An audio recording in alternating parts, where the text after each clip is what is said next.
The sun hung low over Ridgewood Middle School as Officer Daniel Hayes leaned against his patrol car, scrolling absent-mindedly through his phone. At 40, Daniel had spent nearly 2 decades on the police force, balancing his demanding job with fatherhood. His daughter, Emily, was a quiet, bright 12-year-old, the light of his life. Today, Daniel managed to carve out a few minutes to pick her up after school, a rare moment in his hectic schedule. The school grounds were nearly deserted.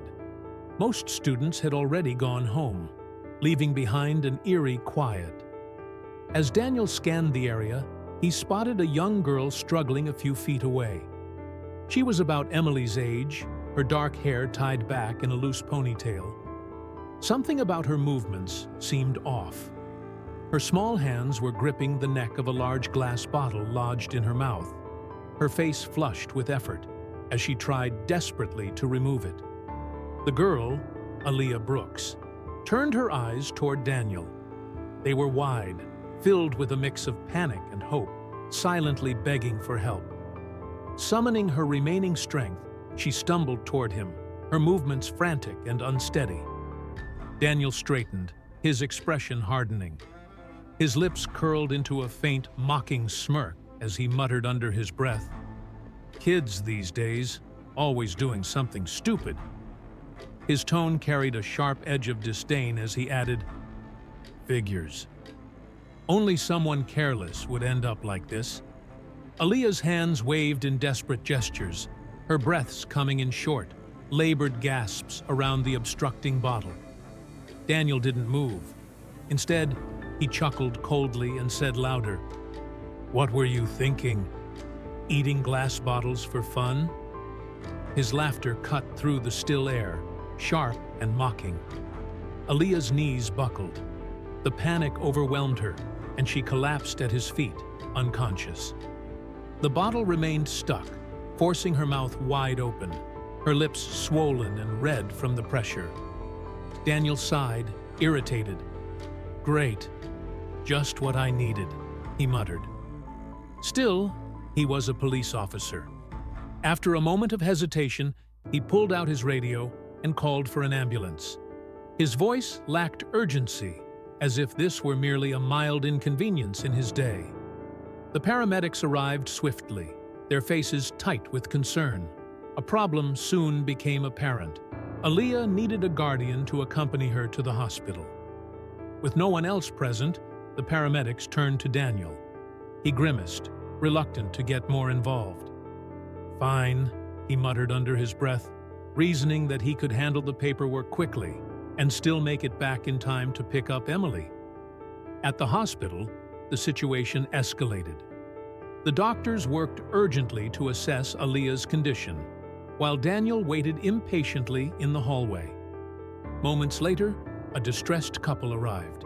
A man and woman in their mid-30s, their expressions etched with fear. They were Aaliyah's parents, Marcus and Camille Brooks. A doctor emerged from the exam room, her face grim. "Mr. and Mrs. Brooks," she began, "Aaliyah didn't receive first aid in time. The obstruction cut off her airway for too long. The lack of oxygen has caused significant brain damage. We believe she may remain in a vegetative state." The words hit like a sledgehammer. Camille staggered, clutching Marcus's arm for support. Tears streamed down her face as she tried to process the devastating news. Daniel, meanwhile, was walking away down the corridor, his posture detached, as if he were washing his hands of the entire ordeal. Camille's anguish morphed into anger. She stepped forward, blocking his path. "Why didn't you help her?" she demanded, her voice trembling with fury. "You're a police officer. What were you doing while my daughter was fighting for her life?" Daniel scowled, irritation flashing across his face. "What was I supposed to do?" he snapped. "Your kid brought it on herself. I called for help. That's more than enough." "She's 12!" Camille cried, disbelief coloring her tone. "How could you talk about a child like that? Why didn't you perform first aid when she was still conscious?" I got her here, didn't I? Daniel shot back. Maybe you should teach your kid not to do dumb things.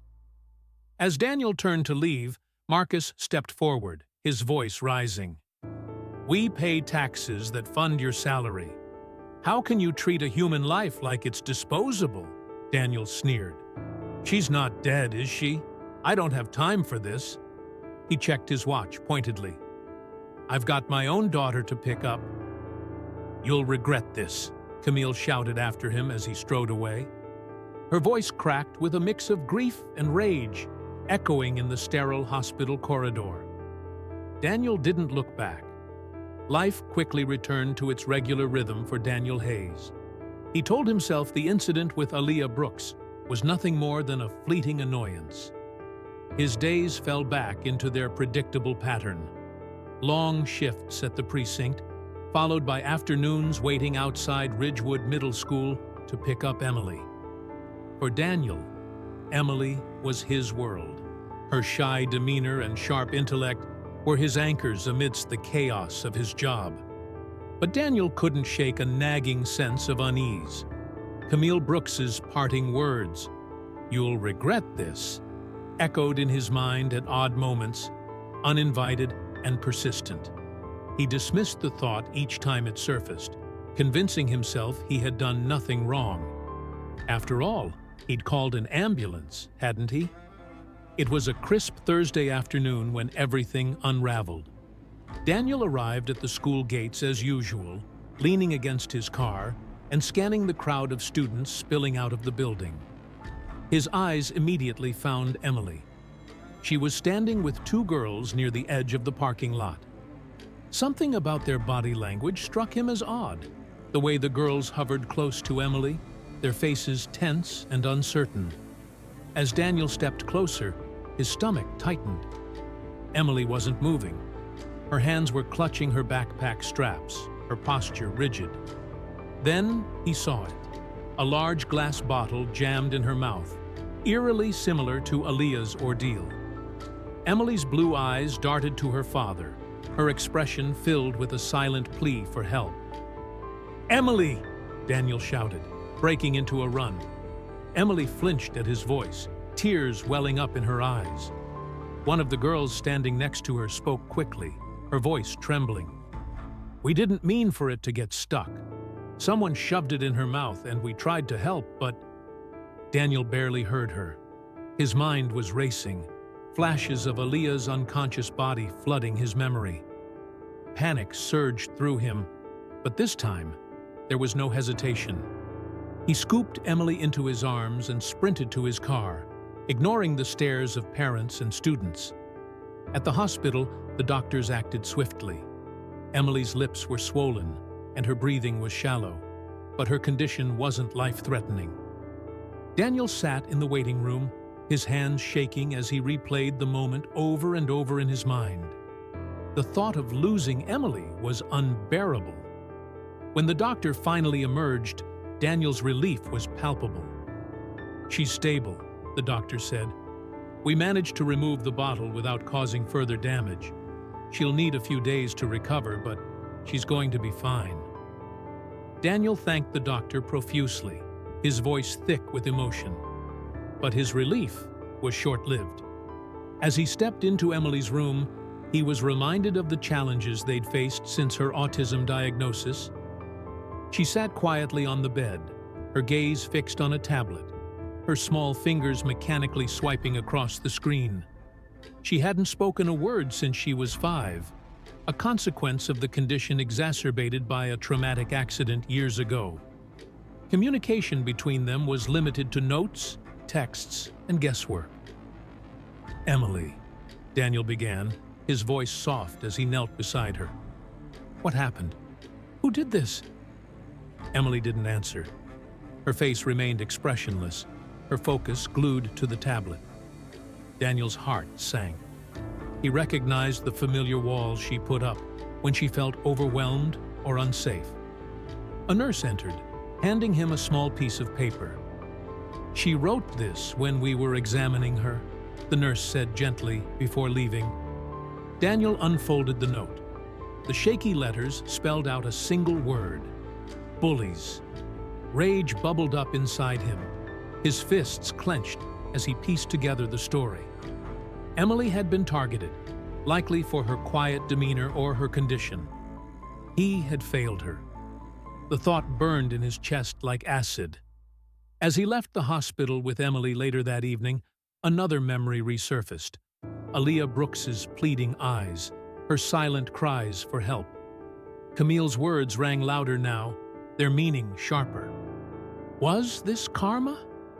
A dark voice whispered in his mind, connecting the dots with chilling clarity. Could the Brooks family have orchestrated this as revenge? By the time Daniel got home, the thought had festered into certainty. He stormed into his office, pulling up the Brooks family's address from the hospital records he'd seen weeks ago. His rage boiled over into a dangerous resolve. "Stay here, sweetheart," he told Emily, his voice deceptively calm. She didn't look up, absorbed in the patterns on her tablet. Grabbing his service weapon, Daniel stormed out of the house, a fire of anger and vengeance blazing in his chest. He didn't see his daughter glance toward him as he left, her face shadowed with quiet fear. Daniel Hayes drove through the quiet streets of Ridgewood with a singular focus. His hands gripped the wheel tightly, his jaw set as he replayed the events in his mind. Aaliyah Brooks, her parents' accusations, Emily's silent suffering, all of it built into an inferno of anger and paranoia. The Brooks family was responsible. He was sure of it. They had targeted his daughter to exact some twisted form of revenge. The Brooks home was modest, a small, single-story house tucked into a quiet cul-de-sac. Daniel pulled into the driveway, his car's tires crunching on the gravel. He didn't bother knocking. Fueled by rage, he slammed his fist against the door, and when no one answered, he shoved it open with brute force. The living room was dimly lit, the soft glow of a television casting long shadows across the walls. Marcus Brooks, Aaliyah's father, stood from the couch, startled by the intrusion. "What the hell is this?" he demanded, his voice sharp with confusion. "You know exactly what this is," Daniel bellowed, stepping forward with an intimidating presence. Before Marcus could react, Daniel's fist connected with his jaw, sending him stumbling backward. Camille Brooks rushed into the room, her eyes wide with shock. "Stop! What are you doing?" she screamed, clutching at Daniel's arm. But Daniel was blind with fury. He shoved her aside, his voice a roar. "You thought you could hurt my daughter? You thought you could get away with this?" His gaze landed on a photo sitting on a side table, a picture of Aaliyah in her school uniform. It sent his anger spiraling further. "You've been following her, haven't you? You put her through the same thing as your daughter." Camille, still on the floor, shook her head vehemently, her voice trembling with fear and desperation. "We didn't do anything. We don't even know what you're talking about." Before Daniel could respond, his phone buzzed in his pocket. The persistent vibration cut through the chaos, breaking his focus just long enough for him to step back. Gasping for breath, he yanked the phone from his pocket and answered without checking the caller ID. "Officer Hayes, it's Ms. Caldwell, Emily's teacher," a frantic voice said on the other end. "I need to talk to you right away." Daniel's brow furrowed, his anger momentarily overshadowed by confusion. "What is it?" he snapped. "I just saw a message Emily sent me days ago," Ms. Caldwell continued, her voice laced with guilt. "She's been bullied by 2 classmates because of her autism. Aaliyah stood up for her, but the bullies turned on Aaliyah when she wouldn't back down. That's why Aaliyah stopped coming to school." Daniel froze, his breath catching in his throat. "When Aaliyah couldn't protect Emily anymore, the bullies started targeting her again," Ms. Caldwell added. "Emily begged me not to tell you because she thought you were too busy to care. She thought I could handle it instead." but I didn't act fast enough. I'm so sorry, Officer Hayes." The phone slipped from Daniel's hand, clattering to the floor. His rage dissolved into shock, and a cold wave of horror washed over him. Aaliyah had been Emily's protector, her only shield against relentless torment. And in his blind anger, he had brutalized the very family that had stood by his daughter. Daniel turned to face Marcus and Camille, who were staring at him with a mix of fear and confusion. His knees gave out, and he collapsed onto the floor, his head hanging low. "I'm so sorry," he choked out, tears spilling down his face. "I didn't know. I didn't understand." Marcus's jaw tightened, his face marked by anger and pain. Camille's eyes filled with tears, her hand clutching her husband's arm for support. "Sorry?" Marcus said, his voice cold. "You came into our home, attacked us, and now you're sorry?" "I've been terrible," Daniel admitted, his voice breaking. "I've failed not just your daughter, but my own. Please, please forgive me." Camille exchanged a look with Marcus. Their anger was evident, but so was their exhaustion. After a long silence, Marcus finally spoke. "We can't just forgive you," he said evenly, "but we're not going to press charges. You have a daughter who needs you." Daniel nodded, overwhelmed by their restraint. He rose shakily to his feet, his shoulders heavy with guilt. "Thank you," he whispered, before turning to leave. As Daniel drove home, his thoughts raced. He had failed Emily in so many ways, ignored her struggles, overlooked the people who cared for her, and let his own prejudice and anger cloud his judgment. But now, he resolved to make things right. The house was quiet when Daniel returned home. He found Emily sitting at the kitchen table, her tablet resting in front of her, though she wasn't using it. Her pale blonde hair hung over her face, and her shoulders were hunched in a way that made her seem even smaller than usual. "Emily," Daniel said softly as he stepped into the room. She didn't look up. He sank into the chair across from her, unsure of what to say. For years, he had relied on routine and his role as a provider to bridge the gaps in their relationship. But now, he saw how distant he'd been, how blind he'd been to her silent cries for help. "I need to apologize," he began. "I haven't been the father you deserve. I've been so busy with work and my own problems that I didn't see what was happening to you. I'm sorry I let you face those bullies alone." Emily's fingers fiddled with the edge of her tablet case. She didn't meet his eyes, but Daniel pressed on. "You're my world, Emily," he said, his voice trembling. "And from now on, I'm going to do better. I'll listen. I'll be there. I promise." Emily finally glanced up, her blue eyes glistening. She pulled her tablet toward her and began typing slowly, deliberately. A moment later, she turned the screen to face him. It read, "I missed her." Daniel's heart clenched. He didn't need to ask who "her" referred to. Aaliyah had been Emily's friend and protector, a presence he hadn't even known she'd needed until it was almost too late. "We'll go see her," Daniel said, "together." A week later, Daniel and Emily stood outside the hospital room where Aaliyah was recovering. The sight of Camille and Marcus sitting by her bedside filled him with trepidation. But Emily tugged at his sleeve, urging him forward. When they stepped inside, the Brookses looked up, their expressions wary. Aaliyah lay motionless on the bed, her small frame seeming even smaller under the white hospital sheets.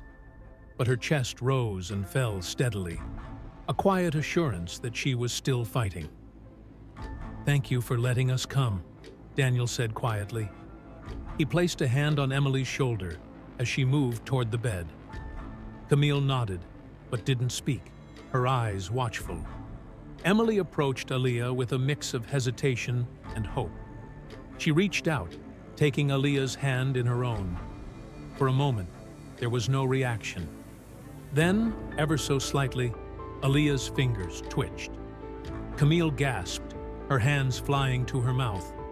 Marcus leaned forward, his eyes wide with disbelief. "She's responding," he murmured. Aaliyah's eyelids fluttered, and a soft groan escaped her lips. Emily's face lit up with a smile brighter than Daniel had seen in months. She leaned in, whispering something only Aaliyah could hear. Daniel didn't know what was said, but it didn't matter. What mattered was the flicker of life returning to the room. Tears welled up in Camille's eyes as she turned to Daniel. "I don't know what to say," she admitted, her voice shaky. "But thank you for bringing her here." Daniel shook his head. "I don't deserve thanks. I owe your family more than I can ever repay." In the weeks that followed, things began to change.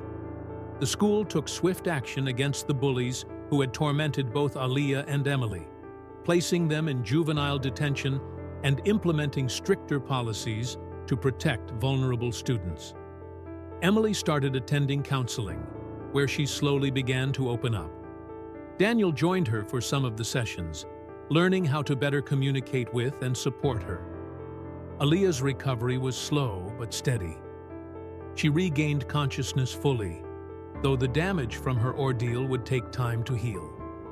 Her parents were by her side every step of the way, as was Emily, who visited often. The bond between the two girls grew stronger, a testament to the resilience of their friendship. One afternoon, during a visit to the hospital, Emily did something that stunned Daniel. She spoke. Her voice was quiet, halting, but clear. "Thank you, Aaliyah," she said, tears streaming down her cheeks. Aaliyah smiled weakly, squeezing Emily's hand in response. For the first time in years, Daniel felt a glimmer of hope that things could get better. Months later, as Daniel sat at the dining table helping Emily with her homework, he glanced at a framed photo sitting nearby. It was a picture of Emily and Aaliyah, both smiling brightly during one of Aaliyah's visits to their home. The image filled him with a bittersweet mixture of guilt and gratitude. He wasn't a perfect father, nor would he ever be, but he was learning to listen, to see beyond his own biases, and to fight for what truly mattered. And as he looked at his daughter, he vowed to never let her down again. In the end, amidst the wreckage of his mistakes, Daniel found a chance for redemption. And in the quiet moments shared with Emily, he discovered the fragile but powerful force of hope.